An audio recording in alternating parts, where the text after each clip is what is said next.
పాతాళం అగ్నిగుండము ఉన్నది ఘోర పాపుల కోసం.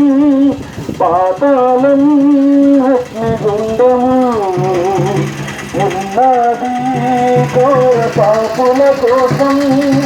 అగ్ని ఆరదు పొరుగు చవదు గప్పు గప్పున రగులు సుండును. అగ్ని ఆరదు పొరుగు చవదు గప్పు గప్పున రగులు సుండును. ధనవంతుడు మరణించి అగ్నిలో ఉన్నాడు.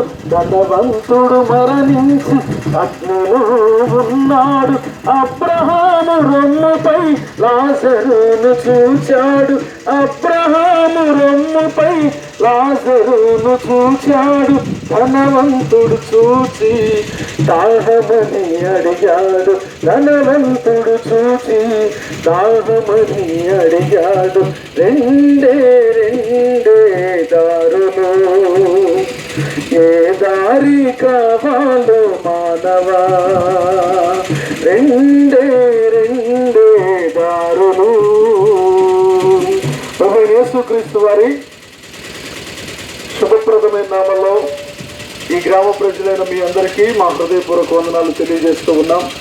ప్రియ దేవుని ప్రజలారా, ఒక మంచి పాటను మనం విన్నాం కదా. ఈ లోకంలో రెండే రెండు దారులు ఉన్నాయని, ఆ రెండు దారుల్లో ఒక దారి పరలోకమని, రెండవ దారి పాతాళమని మనం విన్నాం. నిజమే, ఈ లోకంలో రెండే దారులు ఉన్నాయి. కానీ మనుషులంగా మనం కొన్నిసార్లు చాలా దారులు ఉన్నాయి, ఏ దారిలో అయినా వెళ్ళొచ్చు, ఏ దారిలో అయినా ప్రయాణం చేయొచ్చని భ్రమపడుతూ ఉంటాం. కానీ రెండే రెండు దారులు.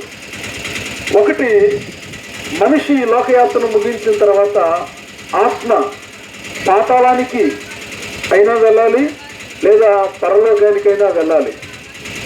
ఈరోజు మనుషులు ఎవరు కూడా పాతాళానికి వెళ్ళటానికి మనం ఇష్టపడం. ఎందుకంటే పాతాళం అనగా నరకమని, అది యాతనకరమైన స్థలమని, దేవుడు లేని స్థలమని మనందరికీ తెలుసు. అయితే శ్రేష్టమైన స్థలము మోక్షము, అదే పరలోకము.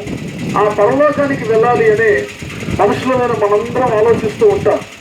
మోక్షానికి వెళ్ళటానికే పలు రీతులుగా ప్రయాసలు పడుతూ ఉంటాం మనుషులమైన మనము. అయితే మోక్షానికి వెళ్ళాలంటే ఒకే ఒక మార్గము, యేసుక్రీస్తు మార్గము. యేసుక్రీస్తు ప్రభువారు ఈ లోకానికి వచ్చినప్పుడు, ఆయన ఈ లోకంలో జీవించినప్పుడు ఒక మాట చెప్పారు, నేనే మార్గమును, నేనే సత్యమును, నేనే జీవమునై ఉన్నాను.